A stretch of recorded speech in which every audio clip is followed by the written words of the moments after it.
Que empezar entonces por esta parte. Yo por favor estoy diciendo la puerta.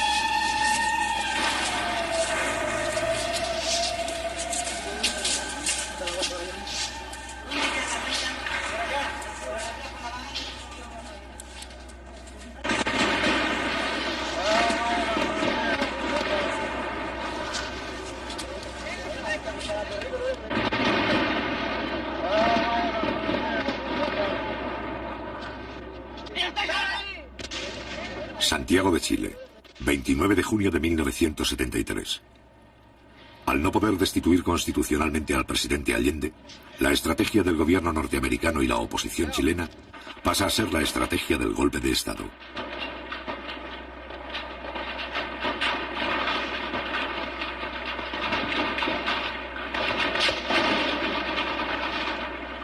Después de su fracaso en las elecciones presidenciales de marzo de 1973, la oposición inicia la aplicación rigurosa de un plan insurreccional. El día 29 de junio, un sector del ejército precipita los acontecimientos. A las 9:10 de la mañana, un solo regimiento ataca el Palacio de Gobierno con 6 tanques y algunos vehículos de transporte.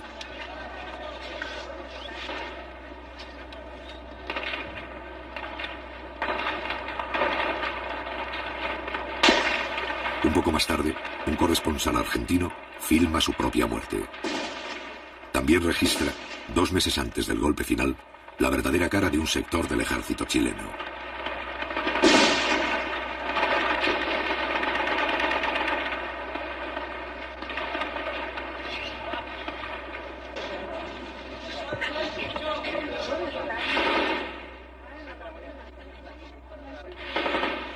Durante una hora, los tanques intercambian disparos con los carabineros de la Guardia Presidencial, que se encuentran en el interior del Palacio de la Moneda. En estos primeros instantes mueren 22 personas. El Parlamento, el Poder Judicial y los partidos opositores guardan silencio.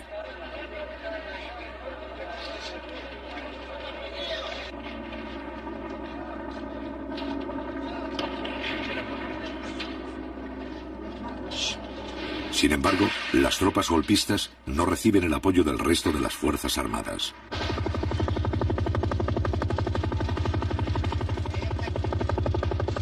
Tal vez considerando que todavía no hay condiciones para el éxito del alzamiento, el resto de la oficialidad no se suma a esta acción. Mientras tanto, las tropas leales inician el primer contraataque para romper el cerco. ¡Cuidado, cuidado, que sale de aquí!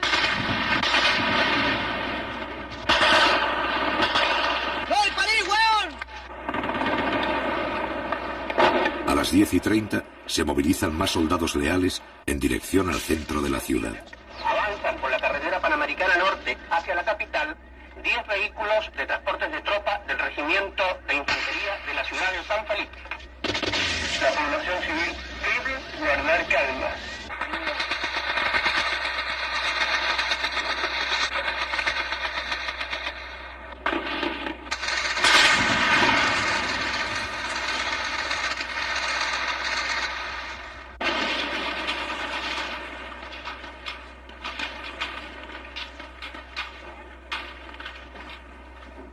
Al cabo de un breve enfrentamiento, los tanques sublevados inician la retirada. El comandante en jefe del ejército, general Carlos Prats, dirige en persona las operaciones. A las 11 de la mañana, cuando todavía se combate, el presidente de la República entra en el Palacio de Gobierno. A esa misma hora, llega otra columna de soldados leales, encabezado por el ministro de Defensa, José Toá.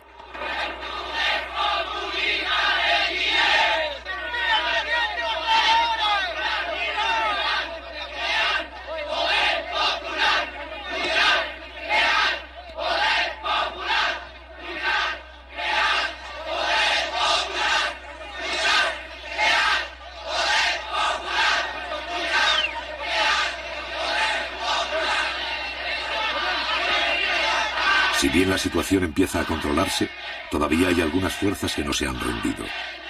En su retirada, los tanques siguen haciendo fuego. José Toá, ministro de Defensa, intenta infundir calma ante el peligro de un nuevo enfrentamiento. En esta acción es secundado por el general Pickering. Ministro, si no controlamos a esta gente aquí va a quedar una masacre, oiga, por favor, a ver si usted me ayuda. Váyanse, hombre, váyanse. Váyanse, por favor, porque si no pueden morir algunos.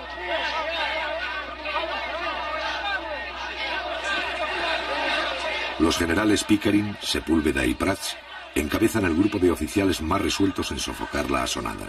En cambio, otros altos mandos se limitan a permanecer expectantes. Tal es el caso de Augusto Pinochet, más tarde jefe del gobierno militar, que esta vez se suma a las fuerzas leales. A las 11:30 horas, el general Carlos Prats asegura al ministro de Defensa la rendición de los alzados y señala la ubicación de sus propias tropas. Pero en el lado sur de la moneda están las escuelas suboficiales, en el lado norte está el regimiento Will. Pero el general Prats va a considerar indispensable la declaración del estado de sitio para controlar la situación. Hay que declarar estado de sitio inmediatamente. Porque esta situación de esta manera no se puede controlar.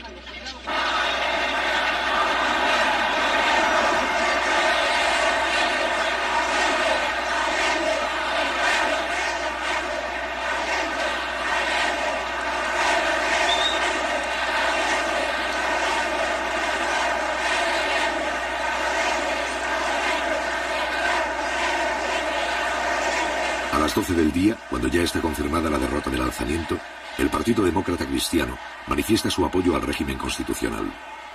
El otro sector de la oposición, el Partido Nacional, se niega a hacer declaraciones, en tanto que la directiva del grupo fascista Patria y Libertad se refugia en la Embajada del Ecuador, confesándose así como los autores del cuartelazo.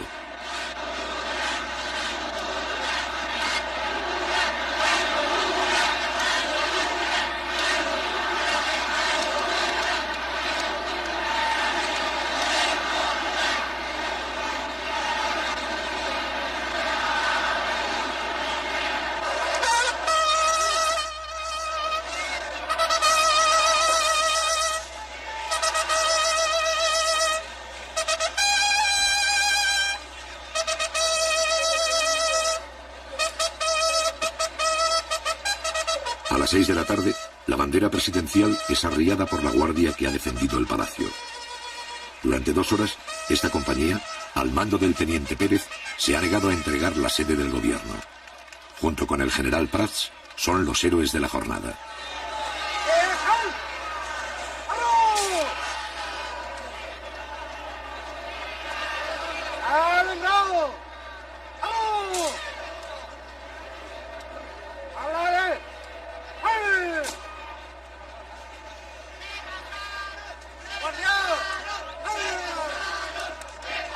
La facilidad con que se ha aplastado el conato de golpe abre muchas interrogantes. La sublevación indica que una parte de la oficialidad simpatiza con ella y que solo el temor a tener que enfrentarse a otras unidades del ejército impide que se sumen a la rebelión. En consecuencia, Allende se apoya en los oficiales constitucionalistas y descarta las acciones que puedan debilitar el carácter legal de su gobierno. Haremos un cambio revolucionario en pluralismo, democracia y libertad, lo cual no significa tolerancia contra los antidemócratas, tolerancia con los subversivos, ni tolerancia jamás con los fascistas, camaradas.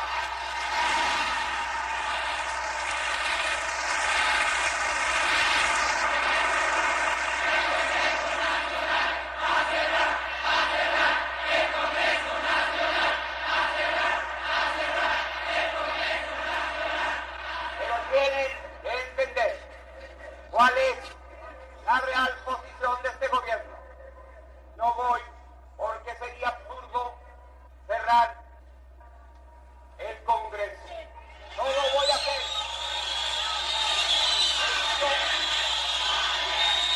Esto respeto. Pero si es necesario, enviaré un proyecto de ley para llamar a un plebiscito para que el pueblo se denuncie.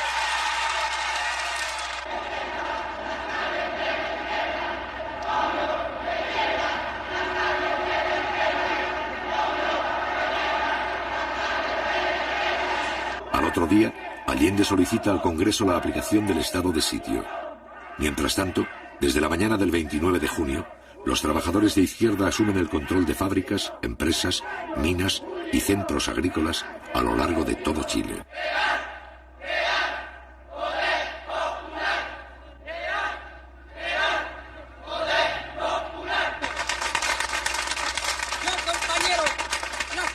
De los 500 trabajadores de fábrica de envase ha sido la siguiente: fortalecer los cordones industriales, fortalecer los consejos comunales, fortalecer la junta de vecinos, fortalecer las CAP, fortalecer todos los organismos vivos de la comunidad, compañeros. Compañeros, nosotros creemos que es necesario aprovechar esta coyuntura para pasar a la ofensiva también en términos de ganar nuevos sectores, ¿no es cierto?, en términos de pasar nuevas industrias al área social. Los trabajadores estamos en nuestro puesto de combate, que es nuestra fuente de trabajo, construyendo los elementos necesarios para defenderlos hasta el último ante cualquier arremetida del fascismo o ante cualquier intentona de otros sectores de las Fuerzas Armadas que intentaran derrocar el gobierno.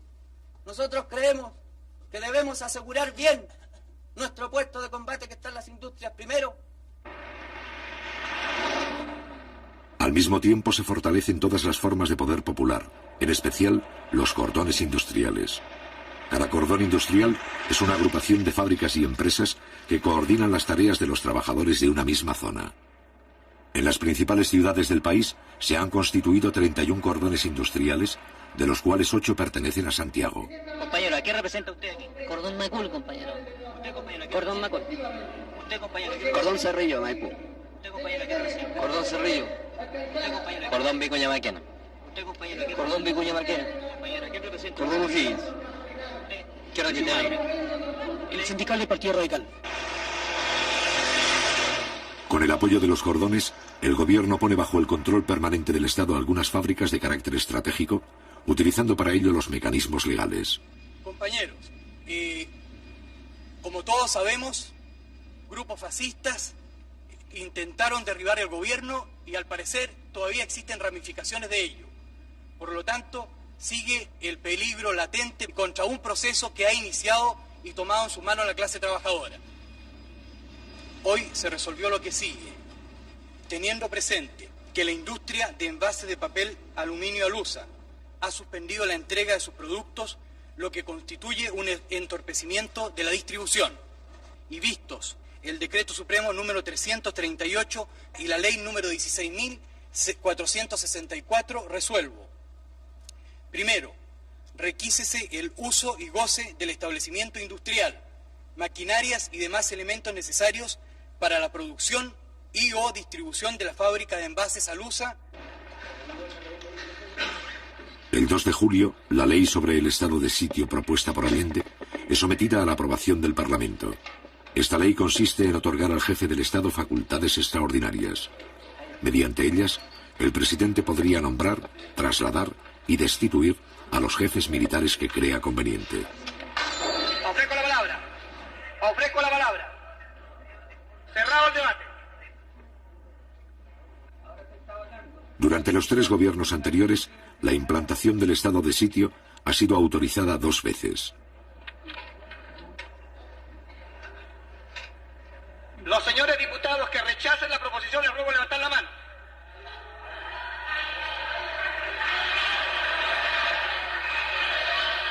El estado de sitio, principal instrumento legal para afrontar una situación de emergencia, no es autorizado. Resultado de la votación.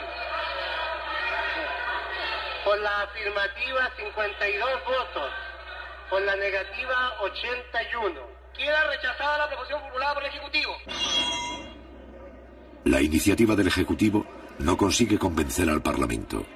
Los partidos opositores estiman injustificado conceder a Allende poderes especiales.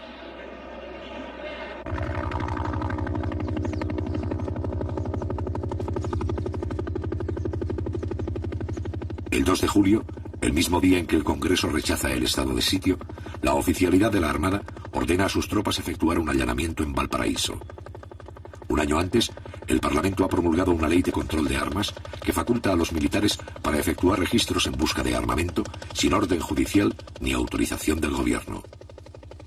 A pesar de la creciente acción terrorista de los grupos de extrema derecha, esta ley hasta ahora nunca había sido puesta en práctica por los militares.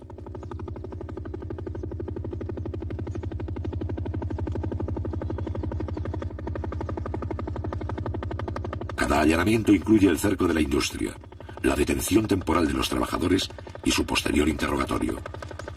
Así, sin salirse de la legalidad, algunos oficiales comienzan a actuar contra los empleados y obreros de las fábricas. En este primer allanamiento no se encuentran armas. Chile está bajo la agresión del imperialismo norteamericano y un sector de la oligarquía que en octubre del 70 se unió a la ITT y a la CIA para derrocar a este gobierno, pretende repetir una intentona de esa naturaleza. Entonces la lucha en este momento tiene un carácter patriótico y nacional. Chile tiene pleno derecho a regirse de acuerdo con la voluntad de su pueblo. Al mismo tiempo, está en marcha un proceso de transformaciones sociales revolucionarias que tiene como finalidad abrir camino a una sociedad socialista. Frente a la amenaza de golpe de Estado, el Partido Comunista y un sector de la izquierda coinciden con las ideas del presidente Allende. Se trata de evitar un enfrentamiento armado en condiciones que se estiman desfavorables.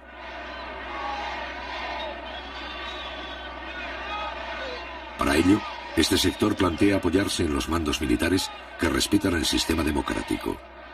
En el plano político, tanto Allende como este sector desean llegar a un acuerdo mínimo con la democracia cristiana. Ellos han desarrollado toda una campaña en estos días.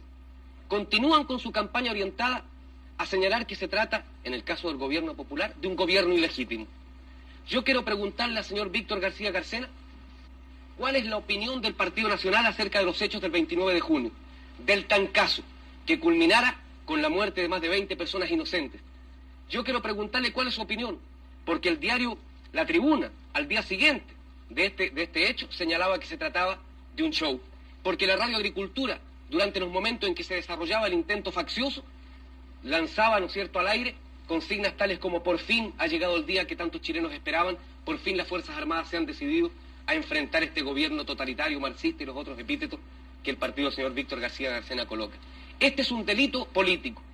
Este es un atentado en contra de nuestro pueblo, el más grave atentado precisamente contra la democracia y el régimen constitucional que ellos dicen defender de la boca para afuera. Don Víctor García Garcena ya fue encarcelado en una ocasión por el gobierno de la democracia cristiana en 1967 por sus actuaciones sediciosas en nombre del Partido Nacional. Buenas noches, señores telespectadores. Como ustedes pueden ver y han oído,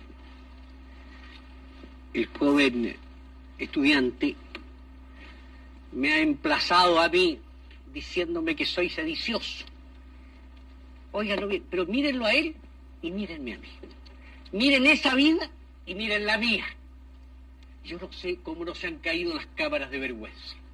Esta es la pura verdad. El que dedicó su vida a la revolución, el que no ha hecho otra cosa nada más que revolución, frente a un hombre que durante 35 años ejerció su profesión, que fue 25 años profesor de la universidad, que se ha ganado él su vida con su esfuerzo. El joven estudiante me emplaza y dice: miren al sedicioso. Es decir, simplemente, como es ridículo, voy a ir a otras cosas. No funciona el régimen sin virtudes republicanas. Ese es mi pensamiento. Todo el mundo lo conoce y así lo he practicado. Yo no condeno a los desesperados. Yo no condeno a la gente que hoy día, al pobre camionero pisoteado que toma una piedra. No condeno tampoco a la gente que reclama y que se alza. No soy partidario, ni he sido nunca, de ningún alzamiento. No soy partidario de los golpes ni de las aventuras, pero hoy día comprendo y entiendo cómo un país entero no puede vivir tranquilo cuando sus más apremiosas necesidades, como lo acaba de reconocer ella como dueña de casa, no pueden ser satisfechas. Se ha retratado de cuerpo entero. Ha mostrado el rostro sedicioso, el rostro golpista del Partido Nacional. Y señor Anzieta, aquí está el principal riesgo al régimen constitucional y a la democracia que usted dice defender. El señor Víctor García Garcena, y ustedes lo escucharon, señores telespectadores, acaba de decir que él no condena el alzamiento del 29 de junio, materializado por una unidad traidora, sin duda, a la limpia tradición de nuestras Fuerzas Armadas. no condena el asesinato de más de 22 personas. No lo condena. Al revés, no ha tenido aquí, eso sí, la suficiente franqueza para decir que lo aplaude, como lo aplaudió su radio, la Radio Sociedad Nacional de Agricultura, como lo aplaudió su diario, el diario La Tribuna, que al día siguiente dijo que era un autogolpe, un show montado por el gobierno de la Unidad Popular. Y repítalo aquí, señor Víctor García. No he dicho que ha apoyado el alzamiento, no me tergiverse porque eso no lo admito. Pronúnciese claramente. Sí, acabo de pronunciarme claramente y no le voy a hacer más caso. Quiero que explicarle a ustedes, señores telespectadores, que nuestro sistema es el sistema no de odio de clases, ni de lucha de nada. Es lo que se llama la integración nacional. Eso es lo que perseguimos. Perseguimos es que todos nos sentamos miembros de una misma patria. Como en Uruguay. Nos sentamos fraternales. ¿Para qué me interviene con otros países que no tienen como nada Brasil? que ver? Usted parece que fuera boliviano. No se desespere, don Víctor García. Por favor, no se ponga histérico, por favor, permítame continuar. Estos son los problemas. ¿De dónde provienen los atentados en contra de la democracia y de la libertad? Para obstaculizar e impedir el diálogo y para irnos, en definitiva, al camino de la guerra civil, que es el camino que necesita don Víctor García Garcena, la pacífica paloma de la paz que hemos visto aquí frente a las cámaras, que aspira a instaurar en Chile una dictadura fascista igual a la de José María Bordaberry en Uruguay, y si no pronuncia, señor García, a la de Brasil y a la de Bolivia, y lo repito y lo emplazo. Hemos visto aquí frente a las cámaras, que aspira a instaurar en Chile una dictadura fascista igual a la de José María Bordaberry en Uruguay, y si no pronuncia, señor García, a la de Brasil y a la de Bolivia, y lo repito y lo emplazo.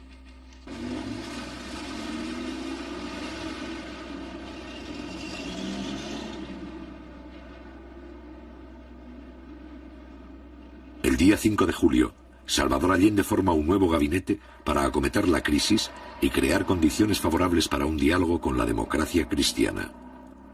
Con este fin, trata de incorporar a una personalidad de este partido. Yo sé perfectamente bien que los procesos revolucionarios sacuden y convulsionan a los pueblos, pero sé también que aquí hemos querido y tratamos de hacer algo que otros pueblos no alcanzaron, una revolución por cauces distintos, de acuerdo a nuestra historia, a nuestra tradición y a nuestra realidad. Espero que todos seamos capaces de escribir una página más para señalar que Chile tiene su propia voluntad creadora y su noble decisión de hacer cada vez más grande la patria. Luego tomar juramento de tiro.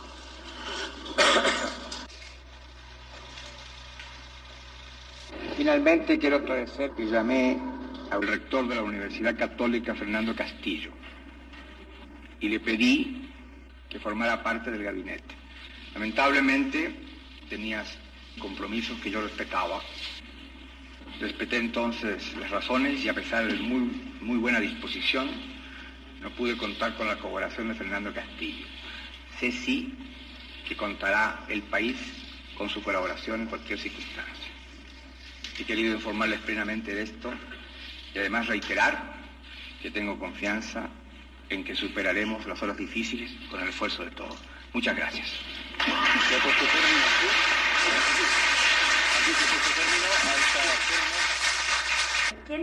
¿Por qué se produce esta ruptura que no es la deseada ni por el gobierno? A mi juicio porque la Unidad Popular, cuando plantea programas, proyectos para Chile, que pudieran tener realmente y significar la acumulación de intereses hacia ese objetivo, la Unidad Popular primero plantea a ver quiénes estarán supuestamente en oposición a esto. Los busca con cabo de vela por todas partes, hasta buscar todos los enemigos posibles y después plantearlos como una minoría. Cuando yo creo que los grandes planteamientos de transformación de nuestra sociedad son planteamientos que, bien lanzados como mensaje, buscando todos aquellos que puedan confluir como una fuerza realmente creciente hacia los objetivos de Chile, es lo que es la más fundamental obligación de un gobierno. Pero bajo la influencia de su ala más tradicional, el Partido Demócrata Cristiano no desea por el momento dialogar con el gobierno. Aún así, tanto Allende como un sector de la izquierda y de la propia democracia cristiana continuarán los esfuerzos para iniciar un diálogo que modifique la correlación de fuerzas ante un posible golpe de Estado. Tenemos, compañeros, hacer un llamado a la sensatez y al patriotismo de los sectores de la democracia cristiana que piensan con su propia cabeza y que no siguen los dictados del Pentágono, de la CIA, de los Yarur o de los Duni Abbas, para que se opongan con toda su fuerza en la base del pueblo, en los sindicatos, en todas partes, a la ofensiva fascista, a la ofensiva reaccionaria. Porque si el fascismo, compañeros, lograra vencer, no le preguntarían al obrero del pobre si es comunista, si es mapucista, si es socialista o si es demócrata cristiano para reprimirlo.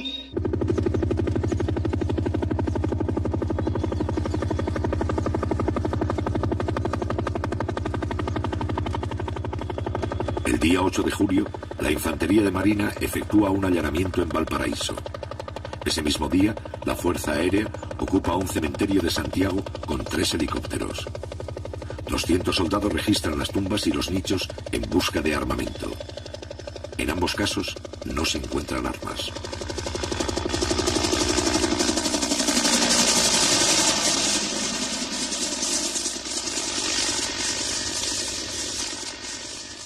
Ya es una cosa ya del otro mundo, se puede decir lo que están haciendo estos momios.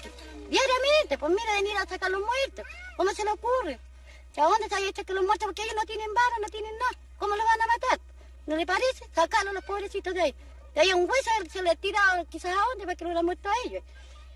Así que mañana pasado, en la misma noche, los mandan a aviones listos. Los matan a todos y como son indefensos, aquí nos quedamos. Pues. ¿Y habría que armar al pueblo entonces? Por supuesto, claro. Y eso es lo que tiene que hacer el gobierno. Y ya lo más pronto al gobierno, porque si no lo hacemos nosotros, imposible que... Nosotros somos la fuerza de él, porque por él, o sea, él está de presidente por nosotros, porque nosotros lo sacamos, no ellos, porque los ricos jamás van a tirar para nosotros. Y todo lo que tenemos nosotros ahora lo tenemos por el gobierno de ahora, porque nosotros nunca habíamos tenido nada. Así que, ¿cómo no va a estar agradecido uno del gobierno? Eso es lo que hay que hacerle entender a alguna gente que todavía está errada, ¿eh?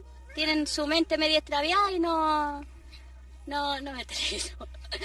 Tienen su mente medio extraviada y no comprenden las obras que se hacen. Uno que está cada día saliendo a trámite cosas, ve lo de arriba, ve el esfuerzo que hacen por los pobladores. Así que... ¿Qué es lo que tenemos que hacer nosotros para defender este gobierno? Unirnos. En primer lugar... Si vienen con armas ellos, ¿cómo le respondemos? Tendríamos que también tener cómo defendernos. ¿Eh? Yo creo que ese es el pensamiento de todos aquí. Al menos aquí nadie tiene un arma en este campamento, nadie. Y usted sabe que con mano, con palo no se puede hacer nada. Si vienen ellos con un arma de fuego no se puede hacer nada. Existen las organizaciones de defensa por parte de los trabajadores. Existen las brigadas que en un momento determinado pudieran moverse. Pero no existen los elementos populares para defender las industrias, ni existen los elementos populares siquiera para movilizar trabajadores en una franca disposición de combate o de lucha callejera contra algunos sectores militares o algunos sectores del fascismo provistos de esos elementos. ¡Milicia popular! ¡Milicia popular! El día 12 de julio, el Partido Socialista hace pública su posición frente a la amenaza de golpe. Los soldados, marinos, aviadores y carabineros no pueden prestarse en ningún momento y bajo ninguna circunstancia para asesinar trabajadores. Y llegado el caso de que algunos oficiales se alzaran, los oficiales, suboficiales, clase y soldados no tienen la obligación de prestarle obediencia. Aún más claro, no solo tienen el deber de negarse a acatar órdenes que signifiquen disparar contra el pueblo o participar en aventuras golpistas contra el gobierno o los trabajadores, sino que oponerse activamente a ellas. La burguesía debe estar clara que no puede actuar impunemente. A cada acción subversiva, a cada atentado contra Chile y su gobierno, los trabajadores responderán invariablemente utilizando todos los métodos y con todos los recursos que sea necesario. Nuestro partido piensa de que la toma de empresas, fábricas, fundos, es una respuesta legítima de la clase obrera y de los trabajadores a la actitud sediciosa y golpista de la derecha. Hemos dicho de que la reacción debe pensar cada uno de sus pasos. Sobre la posición del partido frente a estos allanamientos que hacen los militares de nuestra industria a la búsqueda de armas, que considero que es una forma ofensiva hacia la clase, porque considero que los trabajadores, si en algún momento se hubiesen armado, es para defender a su gobierno, el gobierno de los trabajadores. Entonces, usted como abogado y jurista, ¿cierto?, podría explicarnos cuándo es legal, ¿no es cierto?, y cuándo es ilegal. Porque aquí aparece una cosa. Nosotros apareceríamos en la ilegalidad tratando de defender al gobierno de los trabajadores, como trabajadores mismos, si tomásemos la precaución de adquirir algún armamento. Yo creo que el pueblo, para defender a su gobierno, debe recurrir a todos los medios de que disponga. El problema de las armas pasa a vincularse con el problema de la ocupación de empresas. Para un sector de la Unidad Popular, encabezado por los comunistas, la expropiación indiscriminada de fábricas constituye un error, pues debilita la imagen legal del gobierno. En cambio, para el otro sector, conducido por el Partido Socialista, la ocupación de industrias representa una forma útil de movilización que ayuda a preparar y organizar la lucha que se avecina.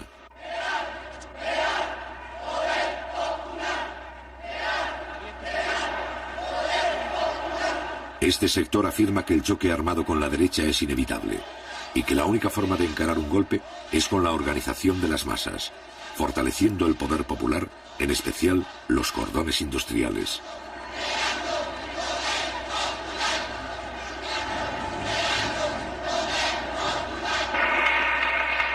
Hoy, compañeros, es tarea también para ponerle una muralla a los reaccionarios y salir adelante. La formación de los cordones industriales en todo el país. Se trata, compañeros, que los dirigentes sindicales nuestros tomen esa tarea como una tarea prioritaria de ellos, que se conecten compañeros de otras empresas, que en sus sindicatos planteen a los otros dirigentes la necesidad de vincularse con los compañeros de la otra cuadra, con los compañeros de más allá. Y así, compañeros, vamos construyendo esa fuerza popular, que es la base para avanzar, que es la muralla para detener los intentos de la reacción.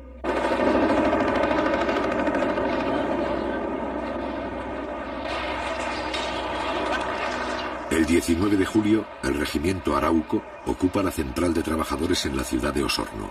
Al otro día, personal de la Marina realiza otro allanamiento en Concepción. En ambos casos no se encuentran armas. El 12 de julio, el movimiento de izquierda revolucionaria, MIR, desde fuera de la Unidad Popular, plantea sus posiciones. A lo largo y ancho del país se oye un solo grito que resuena en las fábricas, fundos, poblaciones y liceos, en los cuarteles del pueblo. El llamado a crear, fortalecer y multiplicar el poder popular, el poder de los comandos comunales, el poder de los obreros y los campesinos. Los revolucionarios y los trabajadores deben de inmediato extender las tomas de fábricas y fundos, multiplicar las tareas de defensa, impulsar el poder popular como gobierno local autónomo de los poderes del Estado. Los suboficiales y carabineros deberán desobedecer las órdenes de los oficiales golpistas. Y en ese caso, todas las formas de lucha se harán legítimas. Entonces, sí que será cierto que los trabajadores, con los soldados, los marineros, los carabineros, los suboficiales y los oficiales antigolpistas, tendrán el derecho a construir su propio ejército, el ejército del pueblo.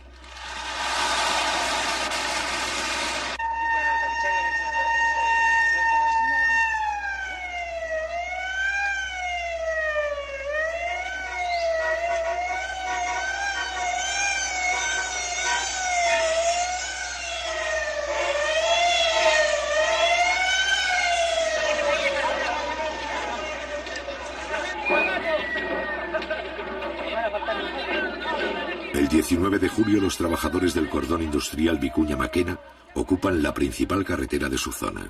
¿A qué se debe la toma de la carretera? Esto se debe, compañero, en apoyo a los compañeros que fueron desalojados de Inmetal. ¿Va a venir alguna autoridad de gobierno para acá? Eso es lo que estamos esperando, compañero, que venga una autoridad y solucione el problema de estos compañeros. Un día antes, los obreros del cordón Cerrillos han realizado una acción similar.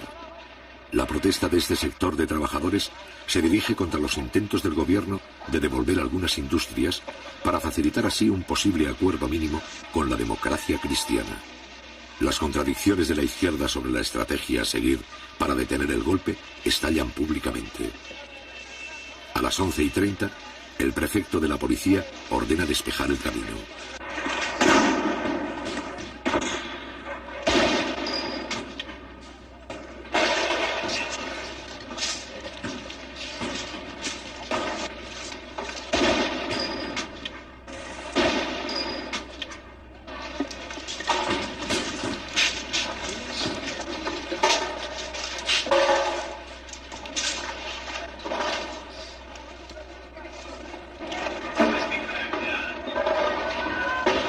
Los carabineros solo pueden avanzar hasta la primera barricada.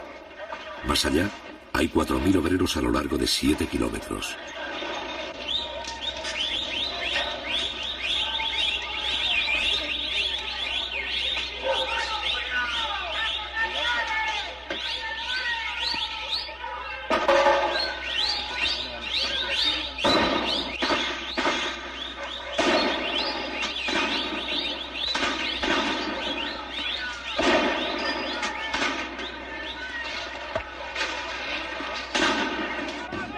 Por el hecho de que están transando. El gobierno está transando. ¿Quieren devolver el preso? Los carabineros los van desalojando.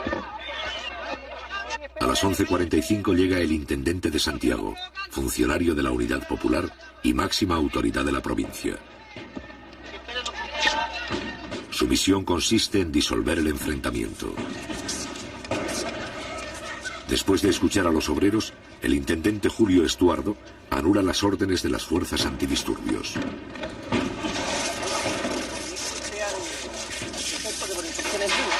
No se va a mover nada aquí y ustedes se van a retirar a 2 cuadras más allá. ¿Ah? Así que retírense las fuerzas policiales, ojalá más allá de Avenida Mata. ¿Ah? Y comuníquenle al prefecto que es una instrucción mía. Ya, gracias. La policía debe retirarse, pero el problema de las fábricas ocupadas va a seguir debatiéndose con la presencia de los delegados de la Central Única de Trabajadores. La CUT determinó una comisión que iba a ver los casos de las industrias que están hoy día en manos de los trabajadores. Y esa comisión está hoy día estudiando esos problemas a través con los organismos que corresponden, Corfo y Ministerio de Economía.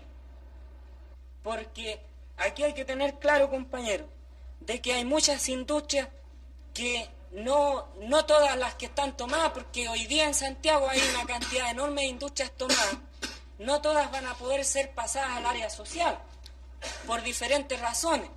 Además, cuando la CUT lanzó el llamado de tomarse las industrias en caso de cualquier intentona golpista, esto significaba, digamos, en épocas críticas, parar la acción del fascismo.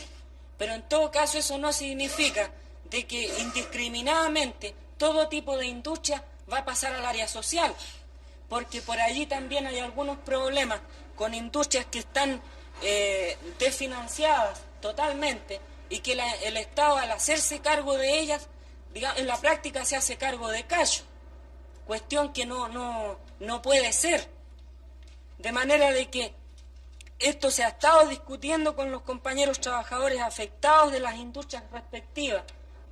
Como le digo, lo que queremos es una pronta decisión de la CUT, sea buena o mala, pero que sea una decisión para que esa no sea un anticuerpo en el seno de los trabajadores, compañeros. Nada más. El problema es que allí hay otras cuestiones de fondo. Esas empresas, por ejemplo, de capitales suizos, ¿qué pasa? De que hay un problema de relaciones internacionales allí. Ahora, ¿pero qué tiene que ver las relaciones internacionales con los problemas de los trabajadores? Tiene que ver mucho, porque el gobierno suizo es uno de los principales socios del Club de París, donde se discute y donde se renegocia la deuda externa de Chile, que ustedes saben que por efecto de que después que asumió el gobierno, que estatizó el cobre, por ejemplo, vino un boicot de los yanquis, en donde hoy día el país no tiene divisas, no tiene los créditos que antes tuvo. De manera que esto se renegocia en el Club de París, en donde allí Chile tiene que manejarse con mucha cautela. ¿Ah? Entonces, aquí no se trata de internacional, se trata de pasar a la red social toda la industria que a nosotros nos interesa, sin transar con nadie, compañero. Ese es el punto. Porque estas cosas, compañero, que usted está explicando en el ámbito internacional, es indudable que los trabajadores en general no lo van a comprender. Si usted no le da unas razones más criollas y con palabras en que todos las entendamos, los compañeros en este caso pueden pasar por sobre los dirigentes que están en la Central Única de Trabajadores. ¿Me puedo responder también a eso? O sea, también hay respuestas, si pudiéramos decir, más criollas, más chilenas. Porque hoy día, ustedes saben, compañeros, de que nosotros, la clase obrera, a través de este gobierno hemos ganado una parte del poder, pero no hemos ganado todo el poder. La reacción busca de que las fuerzas del orden, ya sean carabineros o militares, se enfrenten a los trabajadores a través de esa lucha que plantea el compañero y no obedecen a la dirección central aquí. Se toman justicia por sus manos y se enfrentan a los carabineros, se enfrentan a los milicos y después entonces se acusa al gobierno de que aquí hay indisciplina, de que no hay autoridad y estamos a un paso de que se acuse constitucionalmente al presidente de la República, porque eso es lo que quieren.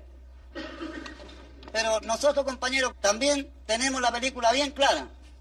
Se nos pidió organización, que nos organizáramos los obreros, que entráramos a formar los cordones y comenzáramos a organizarnos en todos los frentes. Nos hemos organizado, compañeros, en los frentes poblacionales. Nos hemos organizado en los frentes obreros, en los sindicatos. Nos hemos también organizado en los cordones. Y aún seguimos con la misma cantinela, pues, compañeros, de que no es el momento y de que hay un poder legislativo y hay un poder judicial. Se nos pidió que nos organizáramos desde un comienzo, desde la población hasta el nivel más alto. Y hasta el momento nos hemos organizado, pues, compañeros, y seguimos aún diciendo, el compañero presidente nos sigue pidiendo a nosotros que tengamos calma, que sigamos actuando en esta forma y sigamos organizándonos. ¿Pero para qué?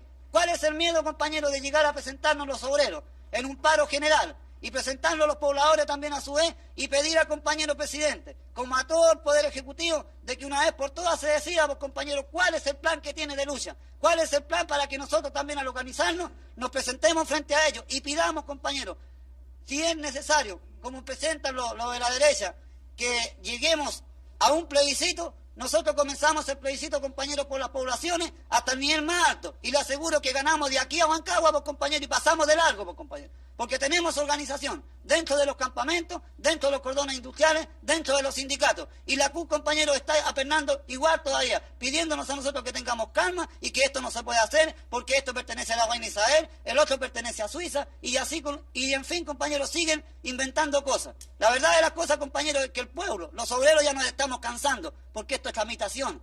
Y estamos luchando contra la burocracia y dentro de nosotros mismos, dentro de nuestra propia defensa, de nuestros propios sindicatos, dentro de nuestro propio poder, compañero, como es el CUB, sigue aún la burocracia, pues, compañero. ¿Hasta cuándo? Yo quiero que insultarle a usted, compañero. ¿No tiene usted confianza en el poder popular, compañero? ¿No tiene confianza la CUB en los obreros que hemos ido al frente en el día viernes cuando nos presentamos frente al compañero Allende a gritar y apoyarnos en todo sentido? ¿No tiene confianza el presidente en las organizaciones que nos ha hecho formar? ¿No tiene confianza, compañeros, los diputados apernados que están arriba y que no quieren hacer nada, compañeros? ¿No tienen confianza los senadores, compañeros, que en vez de alegar una causa que nosotros, los obreros, los hemos puesto para que aleguen, para que luchen por nosotros, cuando se levantan los señores de la derecha, lo único que hacen es levantarse el asiento y mandarse a cambiar, pues, compañeros?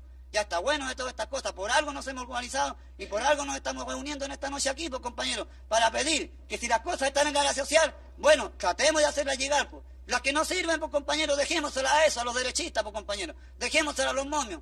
Si no, el gobierno no se puede hacer cargo de esos cachos, que se hagan cargo ellos de esos cachos y nosotros sigamos, pues, compañeros, luchando. Vaya usted, pues, compañero, a ir a La Vega. ¿Cómo están todas las cosas en el mercado negro? Los compañeros nos siguen pidiendo que tengamos calma. ¿Hasta cuándo, pues, compañero? Si esto ya se está pasando de castaño oscuro.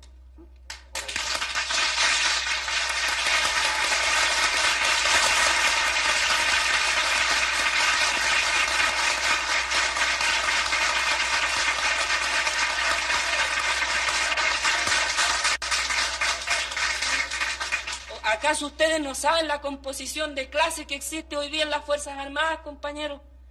¿No saben ustedes que la mayoría de la oficialidad están por el golpe? Porque aquí, compañeros, aquí el poder no solamente se logra con la buena organización, está la buena organización, pero también tenemos que tener algún peso que contrapese el real poder que tiene la reacción en este momento. Y por eso que estamos hablando en la Central Única de los comités de protección. ¿Y qué es lo que son los comités de protección? Comités de protección de las industrias, de la producción, y también comités de protección para la guerra, pues, compañeros. Son cuestiones que no se pueden hablar así y de entrar a dar detalles porque no podemos caer en esos errores. Pero aquí tenemos que prepararnos los trabajadores para entrar al combate en todos los terrenos. Y en esa pelea está hoy día la CUT. Que hayan deficiencias, yo las acepto, compañeros. Pero el problema surge cuando quieren existir organizaciones con cierta dirección paralela al organismo de los trabajadores. Y es por allí donde va mal la cosa.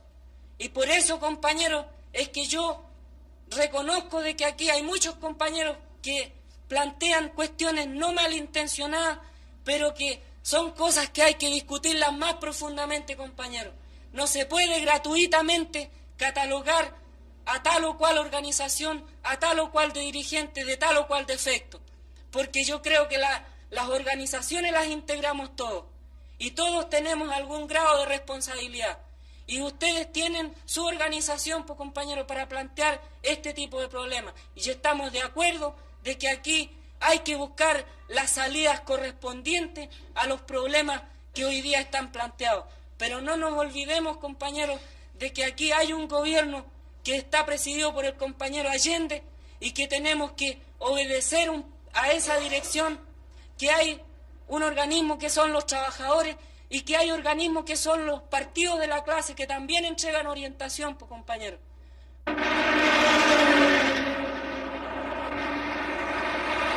El día 19 de julio, la Escuela de Infantería allana una fábrica en el pueblo de San Bernardo.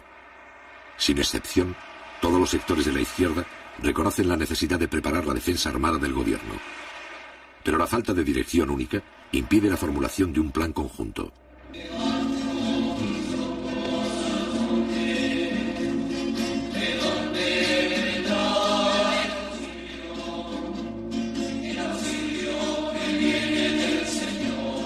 El 20 de julio, en vista de la creciente ola de violencia, la Iglesia Católica lanza públicamente un llamado en favor del entendimiento pacífico.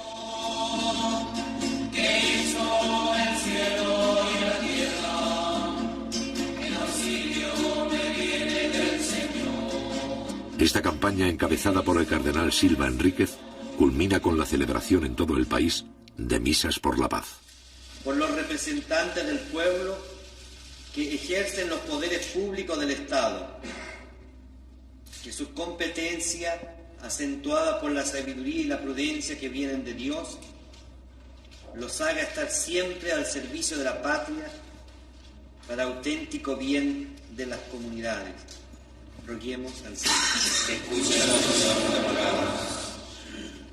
Por los ciudadanos de nuestra patria, para que en la diversidad de opiniones y preferencias, Dios ilumine nuestras conciencias, apacigüe las pasiones, domine los rencores partidistas, de modo que prevalezca el bien común de los chilenos.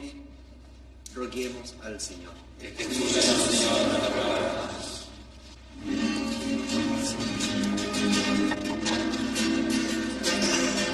El llamado a la pacificación que hace la Iglesia coloca a algunos jefes de la democracia cristiana en una posición difícil.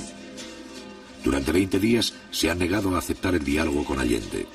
Si ahora no deponen su actitud, entrarán en contradicción con la posición pública de la Iglesia.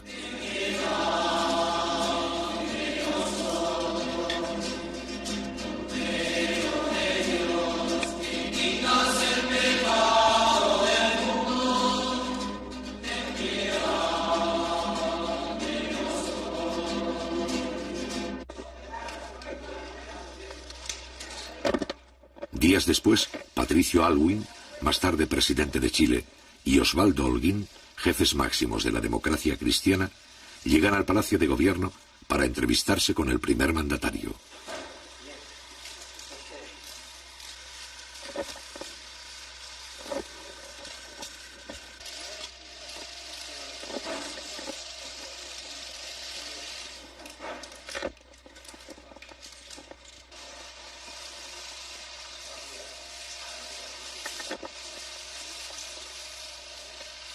Consciente de las discrepancias, pero convencido de su estrategia, Allende se muestra dispuesto a lograr un entendimiento mínimo que evite la ruptura constitucional.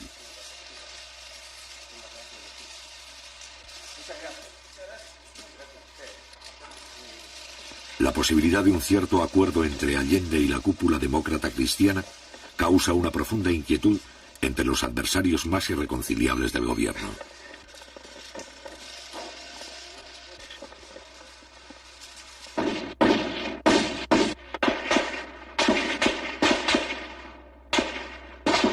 El 27 de julio, a la 1:30 de la madrugada, la extrema derecha asesina al comandante Arturo Araya Peters, edecán naval del presidente Allende.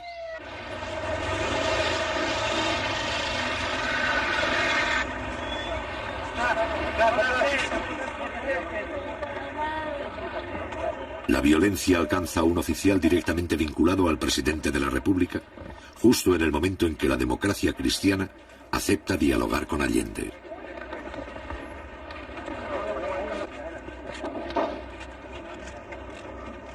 Hombre de confianza del presidente, Araya se había convertido en el principal enlace entre el gobierno y los oficiales constitucionalistas de la Marina.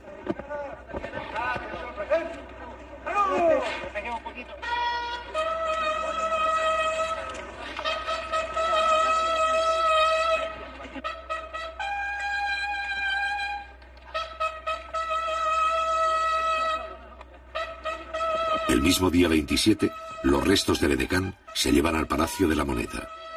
Posteriormente se trasladan a Valparaíso, para ser enterrados con honores militares.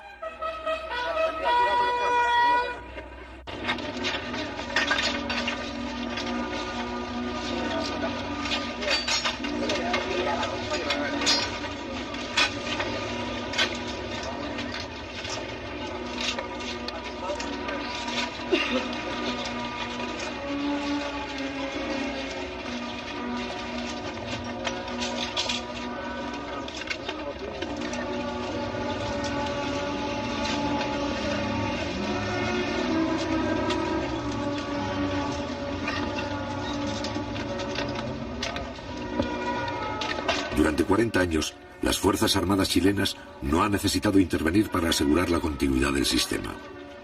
Sin embargo, a mediados de 1973, cuando el régimen corre peligro de ser sobrepasado por el proceso revolucionario, la mayoría de los oficiales parece dispuesta a intervenir.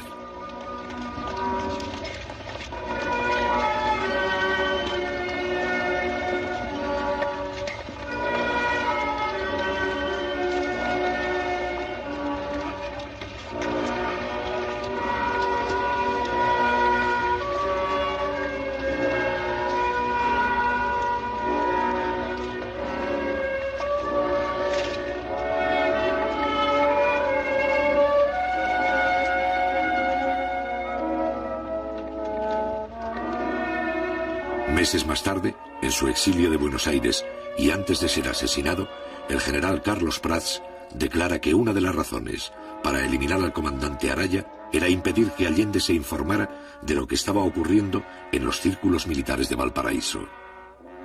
Es aquí donde un sector de la oficialidad empieza a planificar el golpe de Estado con la asesoría del gobierno norteamericano.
Raúl Montero, jefe de la Armada, defensor de la Constitución, la muerte de Arturo Araya significa la pérdida de uno de sus mejores oficiales constitucionalistas. Para Allende, este es uno de los peores momentos que debe afrontar durante su mandato. Para José Toribio Merino, más tarde miembro del gobierno militar, la muerte del edecán no altera sus planes.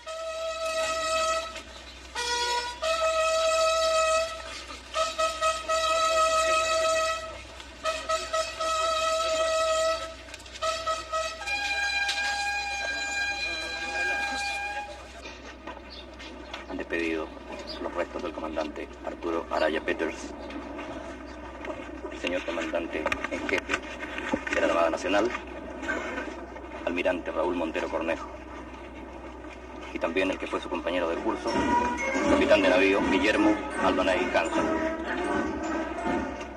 Aquí en el camposanto del Cerro Cárcel rinden honores 2 secciones de la Escuela de Submarinos y la banda de la Escuela de Armamentos. Brillante fue la trayectoria por las filas de la Armada del comandante y capitán de navío Arturo Araya Peters, Su Excelencia el Presidente de la República, doctor Salvador Allende, ministros de Estado, los jefes de las Fuerzas Armadas.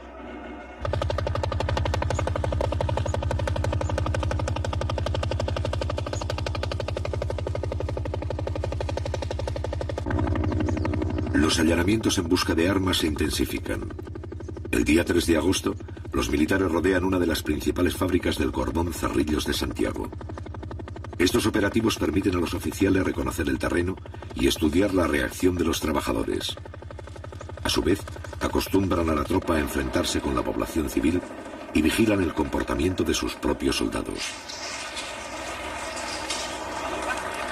Al otro día, la 5ª División del Ejército ocupa el barrio industrial de Punta Arenas. Hasta la fecha, los militares han realizado 27 allanamientos en todo el país sin encontrar armas. Por primera vez en un operativo se utilizan tanques.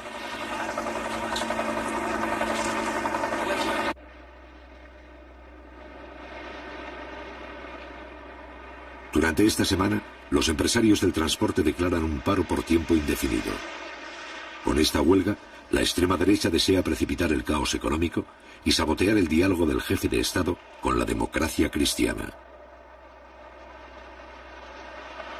Los empresarios concentran sus vehículos en determinados puntos estratégicos para dar la impresión de fuerza y mantener la cohesión interna. Según revelaciones posteriores del New York Times, los huelguistas son financiados con $5 millones que provienen de la Agencia Central de Inteligencia, CIA. Cada uno de los 35.000 empresarios recibe $4 diarios al cambio del mercado negro.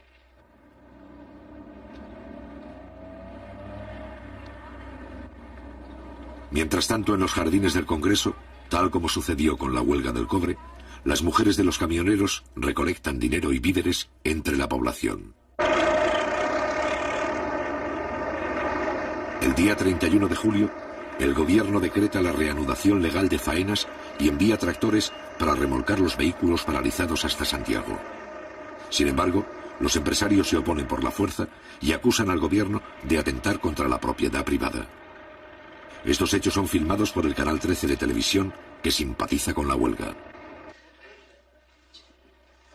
Días más tarde, el Parlamento, en combinación con los periodistas de la oposición, transforman el incidente en un escándalo. El Congreso pide al Canal 13 que vuelva a emitir su versión filmada de los hechos como elemento de juicio para los señores parlamentarios.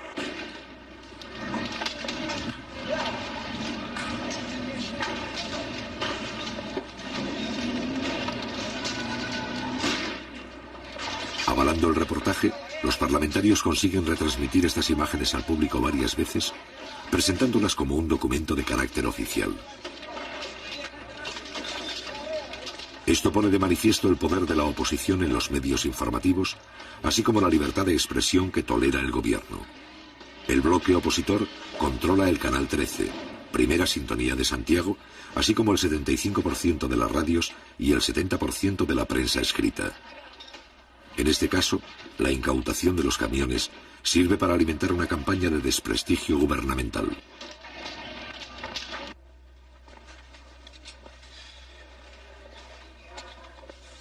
Mientras esto ocurre en el Parlamento, los contactos entre Allende y la democracia cristiana llegan a un punto muerto. La directiva de este partido plantea al jefe del Estado 3 condiciones. Debe someterse a la autoridad del Congreso y renunciar así a las facultades presidenciales que otros mandatarios de Chile tuvieron. Debe retroceder en su política de nacionalizaciones. Y finalmente, debe incorporar en puestos claves de gobierno a militares que cuentan con la exclusiva confianza de la democracia cristiana. En respuesta, el presidente Allende se opone a esta capitulación. El mismo día, la democracia cristiana suspende el diálogo.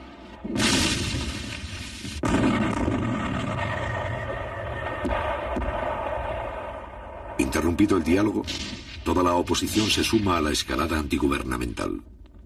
Durante julio y agosto, los grupos terroristas, entrenados por los servicios de inteligencia norteamericanos, realizan 250 atentados con dinamita y bombas incendiarias.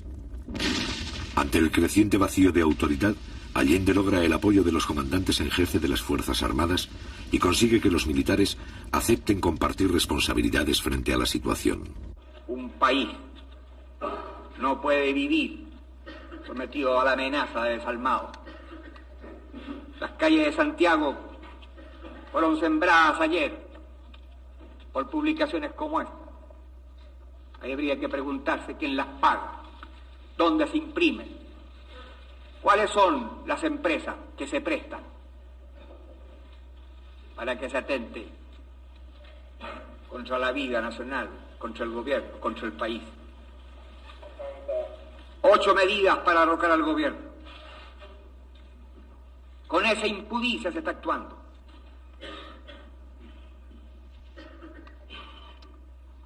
Este gabinete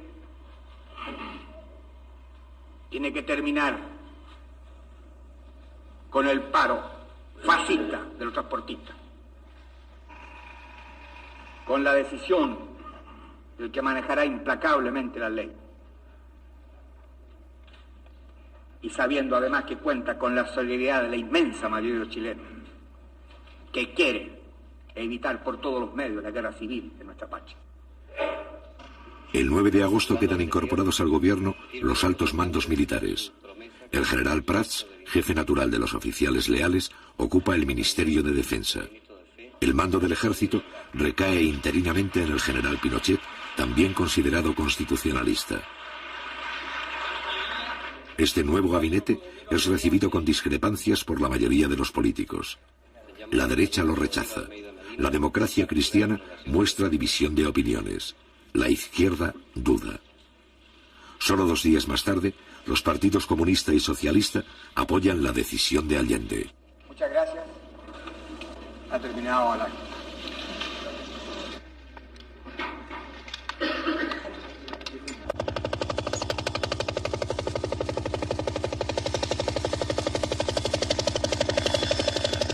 El 11 de agosto se realiza la primera gestión del gabinete cívico-militar para requisar camiones.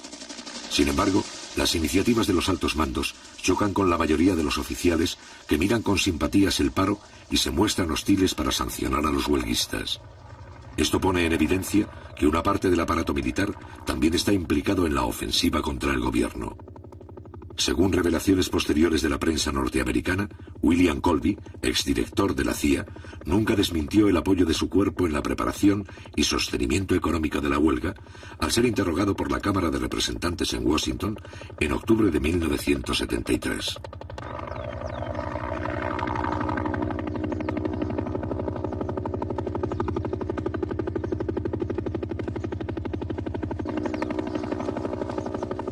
El 12 de agosto, el Partido Demócrata Cristiano declara oficialmente su apoyo a la huelga. En las fábricas, las materias primas comienzan a disminuir y en el campo escasean las semillas. En estas circunstancias, el gabinete cívico-militar ha fracasado.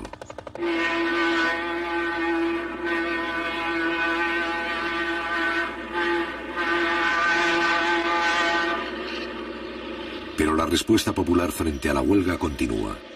El gobierno y sus partidarios movilizan brigadas para llevar los productos a los centros de distribución. Ante el cierre del comercio, una parte de la población apoya las juntas de abastecimiento y fortalece los llamados almacenes populares. Cada almacén popular está formado por los vecinos de un sector que compra los alimentos directamente al Estado y los vende a precio de costo. En poco tiempo, la mitad de Santiago se beneficia con el abastecimiento directo.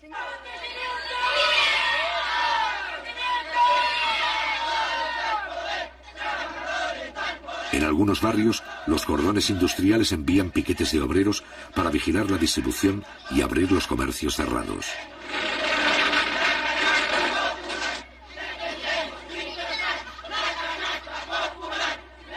En este momento y por primera vez, el poder popular se adelanta a la policía en el mantenimiento del orden público y el control de los comerciantes.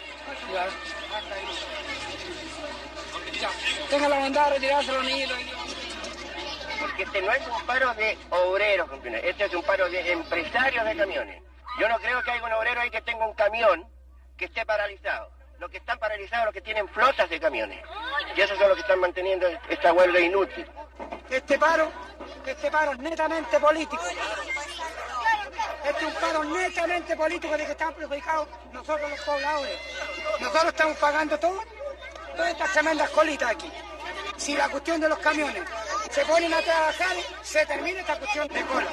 Pero los trabajadores conscientes salimos a la calle, salimos, luchamos y cumplimos nuestra misión como trabajadores, defendiendo toda la fuente de trabajo y seguimos produciendo y cargando mercaderías para allá y para acá a pulso, cosa que en la población no le faltara ningún alimento. Eso se lo demostramos todos los trabajadores, al compañero presidente, a la autoridad de gobierno. Un sector de los transportistas que apoya al gobierno organiza convoyes para mantener la distribución de alimentos entre las provincias. La población también desarrolla un sistema de abastecimiento por familia denominado canasta popular.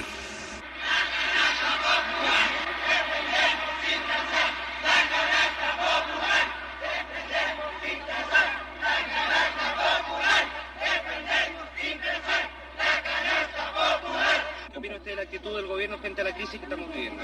La actitud del gobierno, compañero, tiene que muñequear, porque si usted fuera gobierno tendría que hacer lo mismo, compañero. Porque el gobierno tiene que bailar en la cuerda floja muchas veces. Yo creo, compañero, no es culpa del gobierno.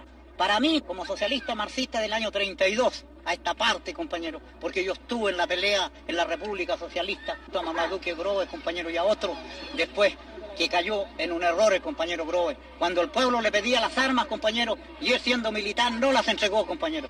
Claro que habría sido, compañero, una matanza incontrolada, compañero, porque allí quizás que habría pasado, porque si ahora mismo, compañero, a nosotros nos falta mucho, digo yo, de tener un buen frente, que lo tenemos en todas las poblaciones. Tenemos organización antifascista, compañero, y comités de defensa, pero nos falta un poquitito de coordinación provincial y nacional, compañero, para actuar en un solo frente.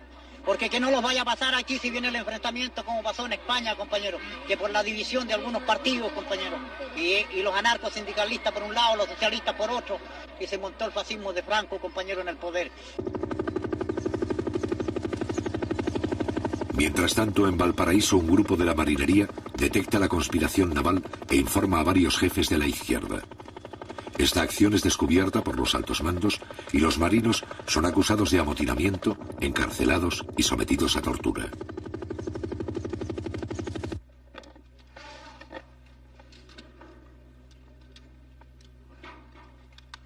Mediante un acuerdo en la Cámara de Diputados, la oposición rompe definitivamente el 22 de agosto con el régimen constitucional. Este acuerdo, sin fuerza legal, señala que el gobierno estaría quebrantando la Constitución y representa un abierto llamado a la intervención militar. Aprobada por mayoría simple, esta declaración justifica la rebelión castrense y concede legitimidad al golpe de Estado.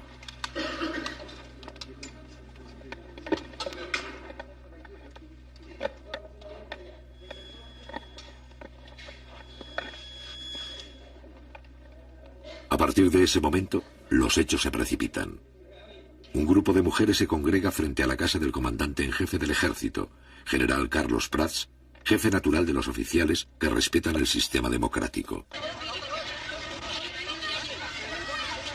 La manifestación, donde participan las esposas de 6 generales, es para señalar a Carlos Prats de que ya no tiene el apoyo de la cúpula militar. Al otro día, la Junta de Generales le niega su respaldo y Carlos Prats resuelve presentar la renuncia.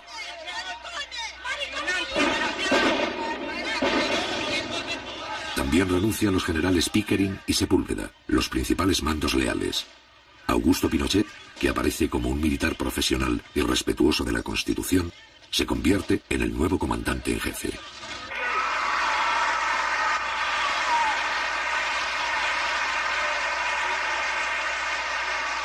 Mientras la conspiración avanza, la oposición civil inicia la última ofensiva. El 14 de agosto, en la Universidad Católica, las mujeres del movimiento Poder Femenino se reúnen para apoyar la huelga del transporte. Es por eso que esta lucha de los transportistas, que ya se libró en octubre, esta vez tiene que ser una batalla hasta las últimas consecuencias.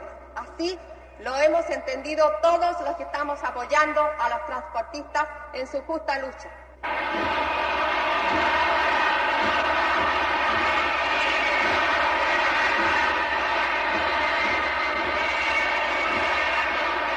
Días más tarde, los adversarios del gobierno piden la renuncia del propio jefe de Estado. Casi 3 años de guerra económica han permitido a la Casa Blanca y la oposición interna ganar un importante sector de la clase media. Es aquí donde los oficiales rebeldes encuentran la base de apoyo social para la continuación de sus planes.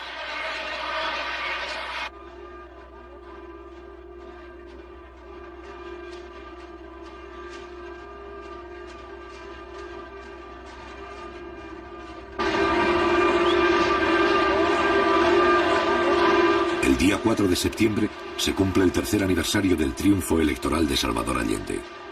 A pesar de la crisis, los simpatizantes del gobierno realizan una de las concentraciones más grandes de la historia política del país.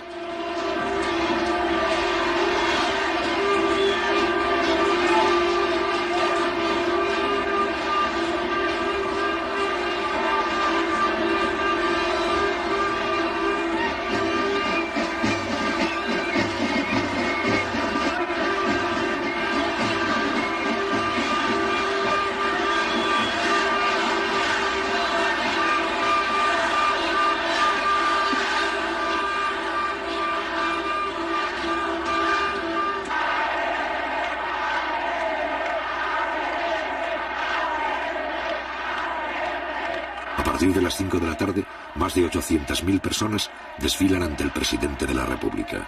3 días después, Salvador Allende informa a sus colaboradores que desea convocar un plebiscito para resolver por la vía democrática la continuidad del gobierno. La fecha marcada para dar a conocer públicamente este plebiscito es el día 11 de septiembre.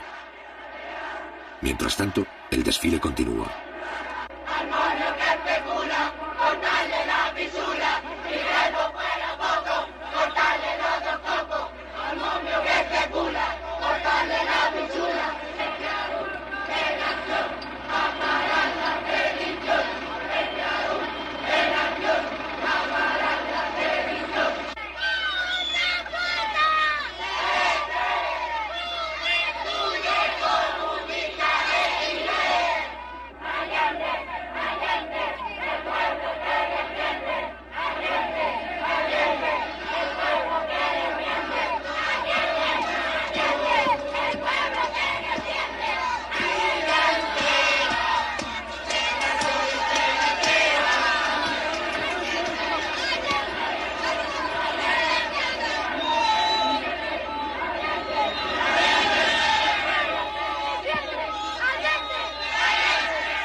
¡Presidente! ¡Mucha fuerza! ¡Viva María Chicho!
Frente a este pueblo movilizado, pero sin armas, va a entrar en acción el último recurso de la oposición interna y del Departamento de Estado norteamericano. Les habla el presidente de la República, desde el Palacio de la Moneda. Informaciones confirmadas señalan que un sector de la marinería habría aislado Valparaíso y que la ciudad estaría ocupada. En todo caso, yo estoy aquí en el Palacio del Gobierno y me quedaré aquí defendiendo el gobierno que represento por la voluntad del pueblo.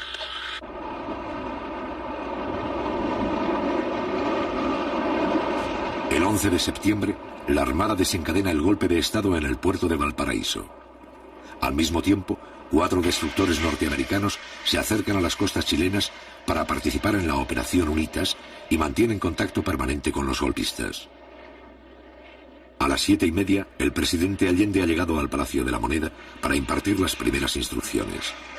La situación es crítica al no existir un plan conjunto para la defensa armada del gobierno. Durante la madrugada, la mayoría de los oficiales constitucionalistas han sido neutralizados. A las 8 de la mañana, algunos aparatos de la Fuerza Aérea empiezan a sobrevolar la capital. A las 8:20, los jefes de la sublevación exigen la renuncia del jefe de Estado y le ofrecen un avión para que abandone el país. A las 9:15, el presidente constitucional se prepara para combatir y habla nuevamente por radio. La Fuerza Aérea ha bombardeado las torres de Radio Portales y Radio Corporación. Ante estos hechos, solo me cabe decirle a los trabajadores, yo no voy a renunciar. Colocado en un tránsito histórico, pagaré con mi vida la lealtad del pueblo. La historia es nuestra y la hacen los pueblos. ¡Viva Chile! ¡Viva el pueblo! ¡Vivan los trabajadores!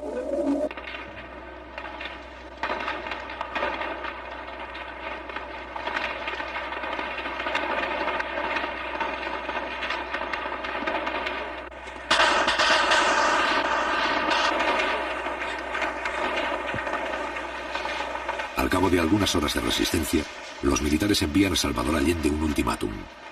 Si no se rinde, la aviación iniciará el bombardeo. Ante estos hechos, el primer mandatario deja en libertad de acción a la guardia del palacio, quienes hacen abandono del edificio. Junto al presidente Allende, que rechaza la rendición, permanecen 40 combatientes civiles dispuestos a enfrentar el ataque.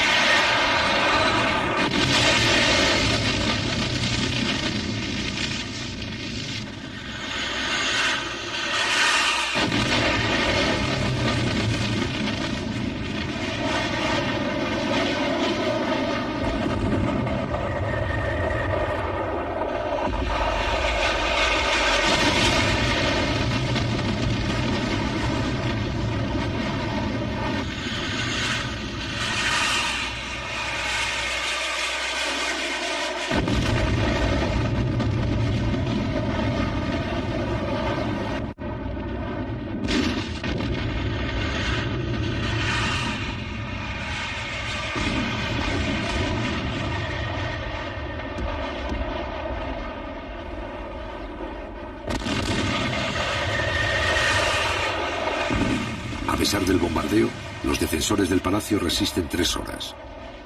Al mismo tiempo, se producen pequeños combates en varios lugares de Santiago y provincias. A las 2:15 de la tarde, el presidente Allende muere en La Moneda. A las 9 de la noche, los jefes de la sublevación se presentan públicamente al país. Las Fuerzas Armadas y de Orden han actuado en el día de hoy solo bajo la inspiración patriótica de sacar al país del caos que en forma aguda lo estaba precipitando el gobierno marxista de Salvador Allende. La Junta mantendrá el poder judicial y la asesoría de la Contraloría.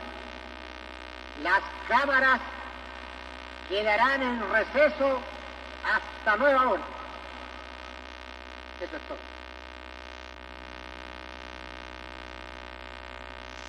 Tal vez sea triste que se haya quebrado una tradición democrática que en este continente era larga.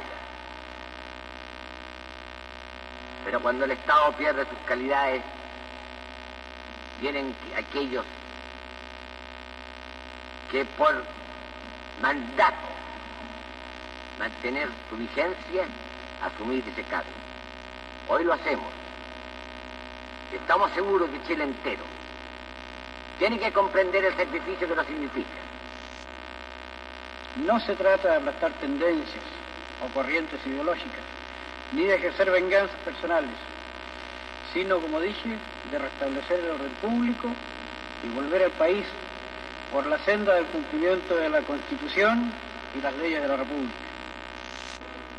Después de 3 años de soportar el cáncer marxista que nos llevó a un descalabro económico, moral y social que no se podía seguir tolerando por los sagrados intereses de la patria, nos hemos visto obligados a asumir la triste y dolorosa misión que hemos acometido. No tenemos miedo, sabemos la responsabilidad enorme que cargará sobre nuestros hombros, pero tenemos la certeza, la seguridad de que la enorme mayoría del pueblo chileno está con nosotros, está dispuesto a luchar contra el marxismo, está dispuesto a extirparlo hasta las últimas consecuencias.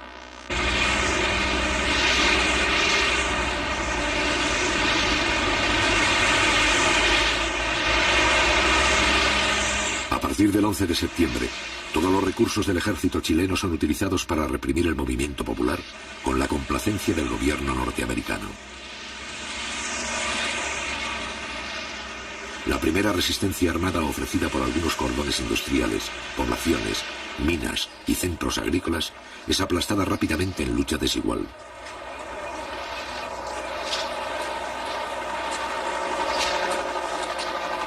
Cientos de personas pierden la vida y los principales campos deportivos se convierten en campos de concentración.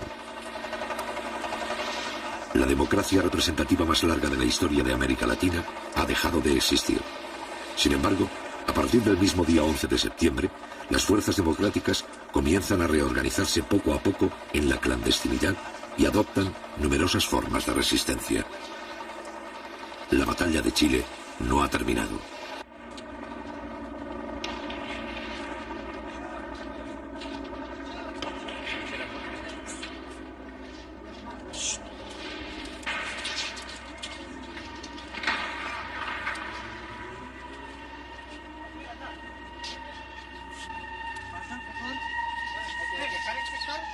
¿Qué pasa entonces? ¿Por qué? No, por favor, estoy diciendo